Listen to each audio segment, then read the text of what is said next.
पापा पापा शब्द सुनकर रितेश के पैर ठिठक गए।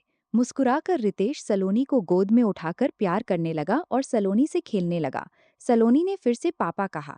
रितेश पूरे दिन की थकान भूल गया और सलोनी के साथ खेलने लगा। और रितेश की गोद में सलोनी किलकारी मारकर हंसने लगी। सलोनी 1 वर्ष की चुलबुली लड़की, बोलना अभी आरंभ ही किया है। 2-4 शब्द ही बोलती है। आज पहली बार पापा बोला है। बैठक में सलोनी की माँ सुकन्या यादों में खो गई। सलोनी के पापा बोलने और रितेश को पापा समझने पर वो क्या प्रतिक्रिया दे जाए, क्या सोचे और क्या करे, कुछ नहीं सूझ रहा था। उसकी आंखें छलक गई। दुपट्टे से आंखों को ढककर अंदर कमरे में चली गई और भभक कर रोने लगी। सुकन्या बिस्तर पर धम से गिर गई। मालूम नहीं कब तक तकिए भिगोती रही। रात हो चुकी थी, अंधेरे को दूर करने की कोई दिलचस्पी नहीं थी सुकन्या में। सलोनी के पापा शब्द उसके दिमाग में गूंजते रहे। सलोनी 1 घंटे तक रितेश के साथ खेलती रही। फिर उसे भूख लगी और रितेश की गोद से नीचे उतर भागी। सलोनी की दादी सलोनी के पीछे सुकन्या के कमरे में गई। बत्ती जलाई। बत्ती जलते सुकन्या चौंक गई। फटाफट बिस्तर से उठी और सलोनी को गोद में लिया। मैं सलोनी के लिए दाल बनाती हूँ, इसका खाने का समय हो गया है। सुकन्या को रोते देख सलोनी की दादी ने कहा, तुम सलोनी के साथ बैठो, दाल बनी हुई है, मैं दे जाती हूँ। रात शयन कक्ष में सलोनी के दादा और दादी के बीच वार्तालाप होता है कि आज सलोनी ने रितेश को पापा कहा। रितेश की उम्र विवाह योग्य है। ऑफिस का काम भी अच्छी तरह संभाल रहा है। सलोनी ने आज रितेश को देखकर पहली बार पापा कहा। सलोनी ही रितेश को पापा समझती है। उसी के साथ खुश रहती है। अगर रितेश की शादी सुकन्या के साथ हो जाए सबके हित में रहेगा। सलोनी के दादा ने कुछ सोचकर कहा, बात तो उचित है कि घर की बात घर में रहे, इज्जत बाहर न जाए। परंतु क्या रितेश और सुकन्या इस पर राजी होंगे? उन दोनों की रजामंदी तो चाहिए। उनको मनाना पड़ेगा। घर की सुख शांति और इज्जत के लिए बात करनी पड़ेगी। हो सकता है कि पहले नानुकुर करेंगे, बाद में सब मान जाते हैं। कुदरत और समाज भी इज्जत देता है। भाई की मृत्यु के बाद छोटा भाई भाभी के साथ विवाह करता है। उनको मनाना पड़ेगा।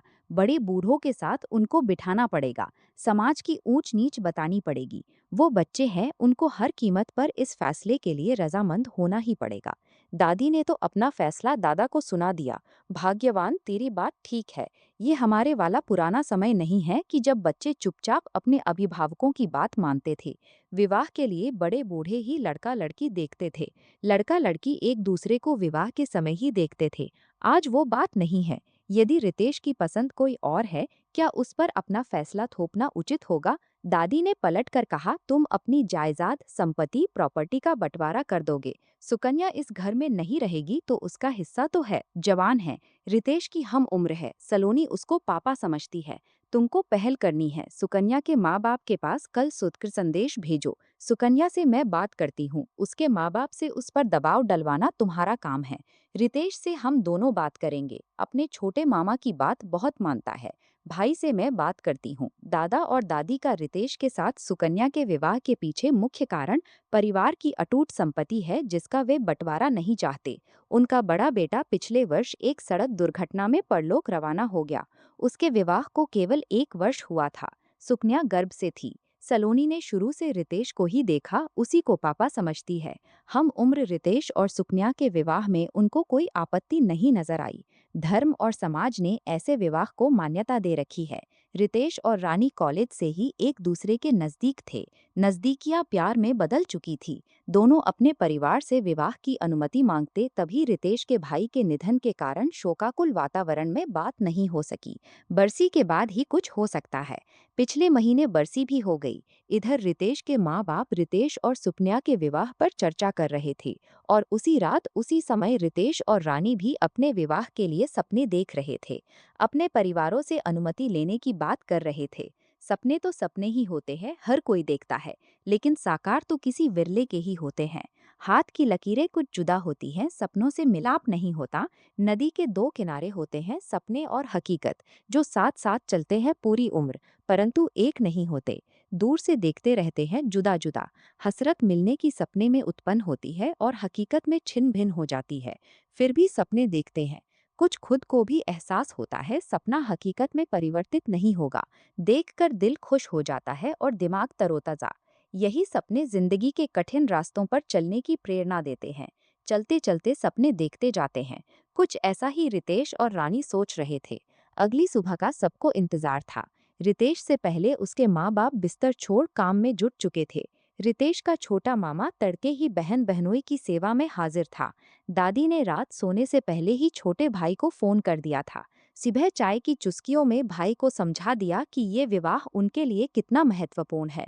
घर की संपत्ति और इज्जत किसी भी हालात में दहलीज पार नहीं जानी चाहिए। समय की नज़ाकत देखते हुए छोटे मामा फटाफट सुकन्या के मायके पहुंच गए। सुबह सुबह बिना कोई इत्तला के अचानक छोटे मामा को देख सुकन्या के माँ बाप सोच में आ गए।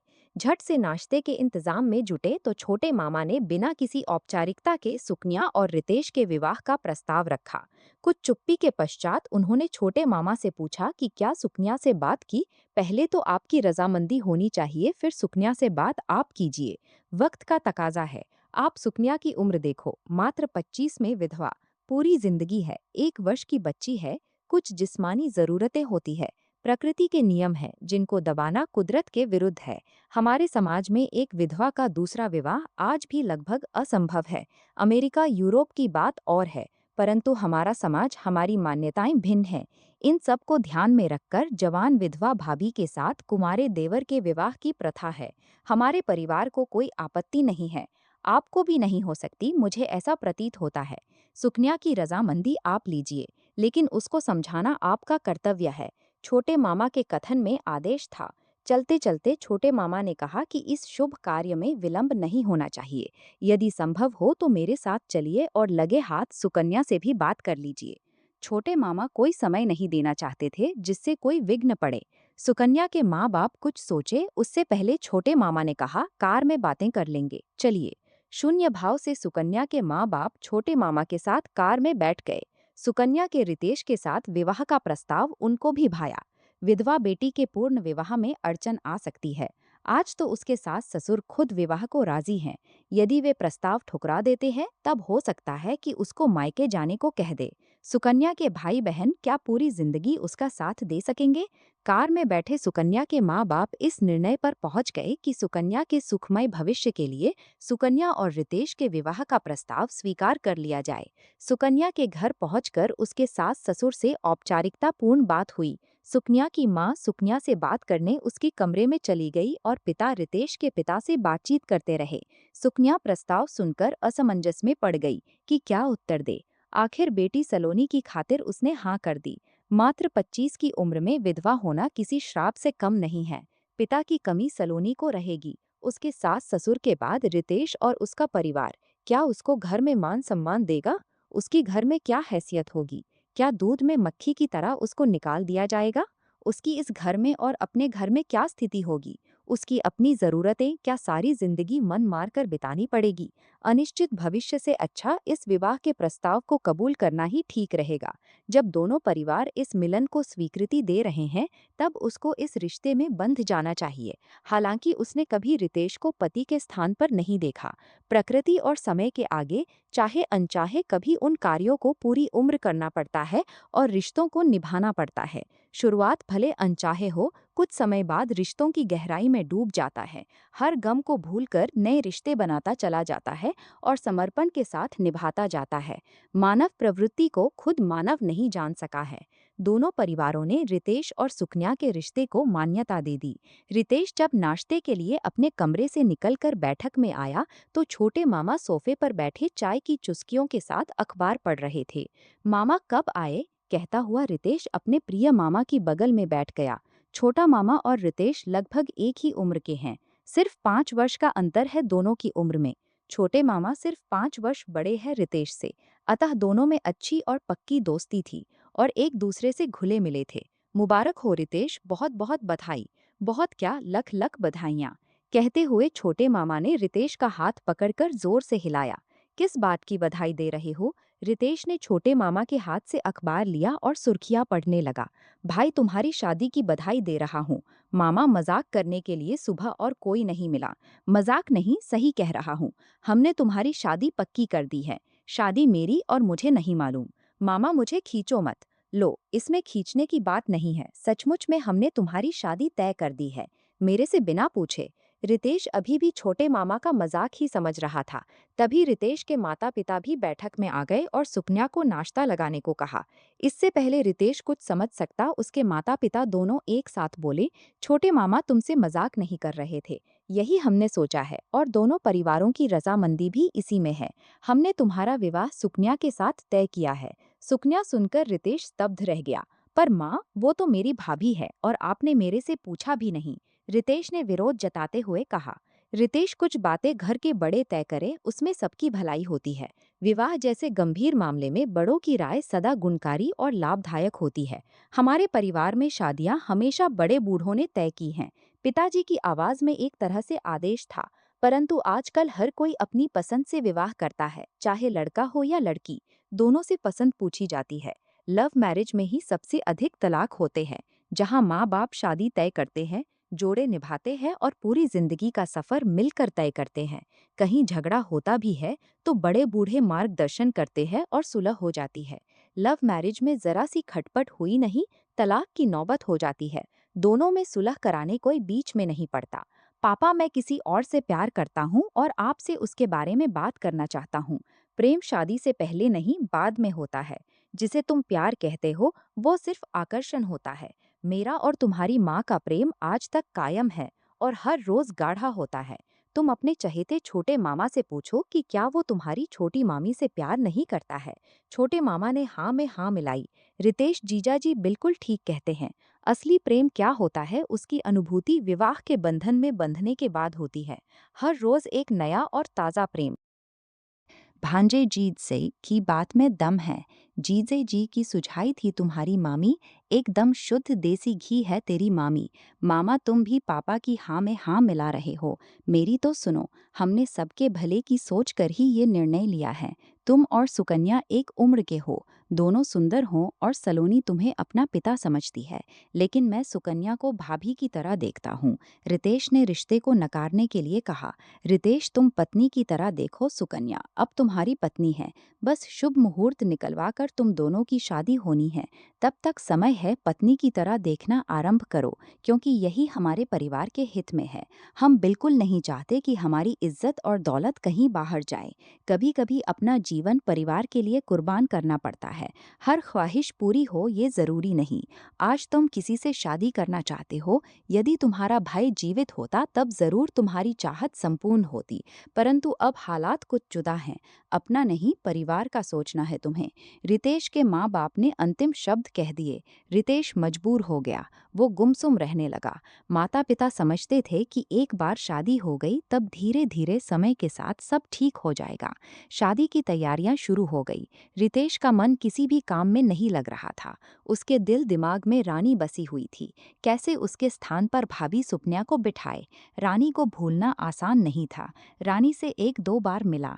रानी कहती रही, रितेश सुनता रहा। घर छोड़कर रानी के साथ भागकर अगल दुनिया बसाने का ख्याल आया, परंतु रानी ने समर्थन नहीं दिया। जब हमने प्यार किया है तो डरे क्यों? सबके साथ सबके सामने विवाह के बंधन में बंधेंगे। पूरी जिंदगी भगोड़ा नहीं बनना। रानी घर छोड़कर भागकर शादी करने के पक्ष में नहीं थी। रितेश मेरे परिवार की इज्जत और प्रतिष्ठा है। मैं भागकर अपने परिवार की मान, प्रतिष्ठा और इज्जत पर बट्टा नहीं लगाऊंगी।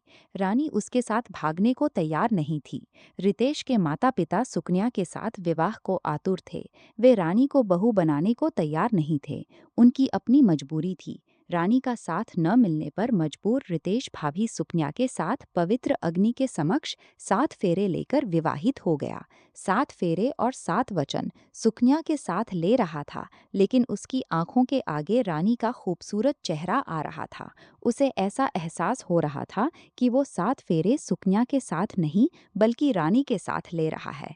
वास्तविकता कुछ जुदा थी। विधिवत रूप में उसने सुकन्या को पत्नी स्वीकार किया। घर में सभी प्रसन्न थे कि घर की इज्जत घर में रही और व्यापार का भी बंटवारा नहीं हुआ। रितेश के माता पिता और छोटे मामा सबसे अधिक प्रसन्न थे। रितेश का मन कहीं और तन कहीं। वो क्या कर रहा है उसे खुद एहसास नहीं। बस जैसा परिवार चाह रहा था करता रहा। एक रानी का आसरा था, वो भी साथ निभाने को तैयार नहीं हुई। लेकिन मन मस्तिष्क से भूल जाना भी इतना आसान नहीं था। और जो जीवन संगिनी बनी उसे दिल में बसाना आसान नहीं था। रात कमरे में रितेश पंखे को टकटकी लगाकर देख रहा था। करवट बदली और जिस्म सुकन्या के जिस्म से मिला। मन में रानी के ख्वाबों के साथ सुकन्या को बाहों में लिया। तन सुकन्या के साथ मिल गया, परंतु मन रानी में उलझा हुआ था। उसे इस बात का इल्म नहीं था कि प्रेम के पलों में वो रानी बुदबुदा गया। एक पल को रानी शब्द सुनकर सुकन्या का जिस्म सुन्न हो गया। उसका मन भी विचलित हो गया कि रितेश के मन में आज भी रानी बसी है। क्या उसकी शादी महज औपचारिकता है? तन जुड़ गया है, मन में क्या है? क्या रानी के साथ मन का रिश्ता है? एक सफल वैवाहिक जीवन में तन और मन दोनों का जुड़ना जरूरी है। अभी तो तन ही जुड़ा है, मन कब जुड़ेगा? सुकन्या ने समय के लिए छोड़ दिया। समय ही घाव देता है और मरहम भी वो ही लगाता है। शादी के 1 साल बाद विधवा हो गई और अब फिर सुहागन। समय की ताकत का उसे अंदाजा बखूबी इस छोटी उम्र में हो चुका था। उसने रितेश से कभी इस बात का जिक्र नहीं किया कि प्रेम में रितेश रानी बुदबुदाता है। वो समझ गई कि रानी अभी भी रितेश के दिल में है। रितेश के साथ तन का संबंध तो गाढ़ा हो गया है, परंतु मन एक होने में कुछ और समय लगेगा। 1 वर्ष बीत गया, रानी का भी विवाह हो गया। सलोनी के भाई सोनल ने पदार्पण किया। परिवार में खुशियां छा गई। माता पिता की खुशियों का कोई ठिकाना नहीं था। एक पौत्री और एक पौत्र के साथ परिवार संपूर्ण हो गया। उससे अधिक खुशी इस बात की थी कि रितेश सुकन्या के करीब आ गया था। उसका ध्यान अपने से अधिक रखता था, हर छोटी बड़ी बात की फिक्र रखता। सुकन्या भी आश्वस्त थी कि रितेश देर से सही मन से भी उसके समीप आ रहा है। बीतते समय के साथ रितेश का मन सुकन्या में रम गया। तन के साथ मन भी जुड़ गए। सुकन्या ने कभी रितेश से रानी का जिक्र नहीं किया। अपने दाम्पत्य जीवन और गृहस्थी में कोई विघ्न नहीं लाना चाहती थी। अब उसने रानी कहना भी छोड़ दिया था। विवाह के पहले साल कई बार प्रेम में रानी शब्द रितेश ने बुदबुदाया, परंतु रानी के भी विवाह के बाद रितेश को रानी से कभी मिलने की उम्मीद समाप्त हो गई थी और मन भी सुकन्या के साथ जुड़ गया। विवाह के बाद विचलित मन के कारण रितेश सुकन्या के साथ हनीमून नहीं गया। फिर अगले वर्ष पुत्र सोनल के जन्म के कारण वर्ष बीतते गए। इन 5 वर्षों में छोटे बच्चों के कारण कभी घूमने नहीं निकले। पहले रितेश की मनोदशा और फिर कभी छोटे बच्चों के कारण या फिर काम की व्यस्तता। आज 5 साल बाद रितेश ने सुकन्या के साथ हिल स्टेशन घूमने का प्रोग्राम बनाया। सुकन्या खुशी से झूम उठी कि उसकी तपस्या और मौन रहने का फल मिल रहा है। लंबी कठिन परीक्षा का रिजल्ट आया है, 100% अंकों के साथ। सुबह के 5:30 बजे ट्रेन देहरादून पहुंच गई। ट्रेन से उतरकर प्लेटफॉर्म पर सुकन्या बच्चों और सामान के साथ खड़ी थी। रितेश टैक्सी वाले से बात कर रहा था। सुकन्या की नज़र कुछ दूर खड़े एक ग्रुप पर पड़ी जो अपनी कार के आने का इंतजार कर रहा था। उनको लेने आने वाली कार लेट हो गई थी और एक युवक कार के ड्राइवर से लड़ रहा था कि उसने खामख्वाह सुबह सुबह प्लेटफॉर्म पर परेड करवा दी और खड़े खड़े इंतजार करवा रहा है। ग्रुप में एक लड़की पर नजर पड़ी और दिल धड़कने लगा। ये तो रानी लग रही है। घूर कर देखा, बिल्कुल ठीक पहचाना, ये रानी ही है। क्या ये भी मसूरी जा रही है? सोचकर सुकन्या परेशान हो गई कि कहीं आमना सामना हो गया, फिर क्या होगा? रितेश क्या करेगा? जिस मन का जुड़ाव बहुत मुश्किल से हुआ, उसका क्या होगा? तभी रितेश ने सुकन्या का हाथ पकड़ा। अरे सुबह सुबह नींद नहीं खुली क्या? क्या सोच रही हो? टैक्सी में बैठो। सामान रख दिया और बच्चे भी टैक्सी में बैठ गए हैं। रितेश और सुकन्या टैक्सी में बैठे और टैक्सी मसूरी की ओर रवाना हो गई। सुकन्या ने चैन की सांस ली कि रितेश ने रानी को नहीं देखा। 1 घंटे के भीतर मसूरी के रिसोर्ट में पहुंच गए। खूबसूरत छोटी छोटी कॉटेज बनी हुई थी। एक छोर की कॉटेज में रितेश और सुकन्या ठहरे। थकान के कारण दोनों बच्चे सो गए। कॉटेज के बाहर लॉन में रितेश बैठ गया और सामने प्रकृति का सौंदर्य निहार कर मुग्ध हो गया। एक लंबे अरसे के बाद सुकून के साथ रितेश छुट्टियां व्यतीत करने आया। सुकन्या नहाकर लॉन में आई और रितेश के गले में बाहें डालकर उस पर झुक गई। काले घने बाल उसके मुख पर बिखेर दिए। रितेश ने सुकन्या का मुख नीचे कर चूम लिया। चुंबन के बाद खिलखिलाकर सुकन्या पीछे हट गई। क्या हो गया? खुले में कोई देख लेगा। यहाँ हमारे सिवा और कोई नहीं। मूड में लग रहे हो। मैं सोच रहा हूँ कि पहले क्यों नहीं आए। प्रकृति का सौंदर्य, सफेद आते जाते बादल, गुलाबी ठंडक के मौसम से रोमांस दिल में अपने आप उमड़ने लगता है। जनाब को फुर्सत ही नहीं मिली तो कोई बात नहीं, अब आ गए हैं तो मौसम, प्रकृति के सौंदर्य का लुत्फ लीजिए। लुत्फ सिर्फ तुम्हारे प्यार का। खुले बालों में कयामत ढा रही हो। दोनों के प्रेम वार्तालाप में ब्रेक बच्चों के उठने के साथ लगा। दोनों कमरे में मम्मी मम्मी पापा पापा चिल्लाने लगे। सुकन्या भागकर बच्चों के पास गई। रितेश भी नहाने के लिए गुसल खाने चला गया। रितेश के बाद दोनों बच्चे सलोनी और सोनल भी नहाकर तैयार हो गए। वे सब नाश्ता कर रहे थे कि पास की कॉटेज से शोर आने लगा, जैसे कोई लड़ रहा हो। वो आपस में बात कर रहे थे कि किस बेवकूफ़ ने इंतज़ाम किया। पहले देहरादून रेलवे स्टेशन पर कार देर से पहुंची, फिर रास्ते में खराब। 2 घंटे बाद दूसरी कार आई। 2 कारें और दोनों खराब हो गई। सारा मूड खराब कर दिया। 1 घंटे का सफ़र 5 घंटे में पूरा हुआ। एक पैसा नहीं देंगे। ट्रैवल एजेंसी से लड़ रहे थे कि कोई पेमेंट नहीं करेंगे। टैक्सी वालों के साथ पेमेंट न देने के कारण झगड़ा हो रहा था। रिसोर्ट के मैनेजर बीच बचाव कर रहे थे। क्या अनपढ़, गंवार और फूहड़ लोग साथ के कॉटेज में आ गए हैं। सारे रोमांटिक मूड को खराब कर दिया। रितेश ने टोस्ट पर मक्खन लगाते हुए कहा, छोड़ो तुम उनकी बातें, हम अपना मूड क्यों खराब करें। सुकन्या ने चाय का प्याला रितेश को देते हुए कहा,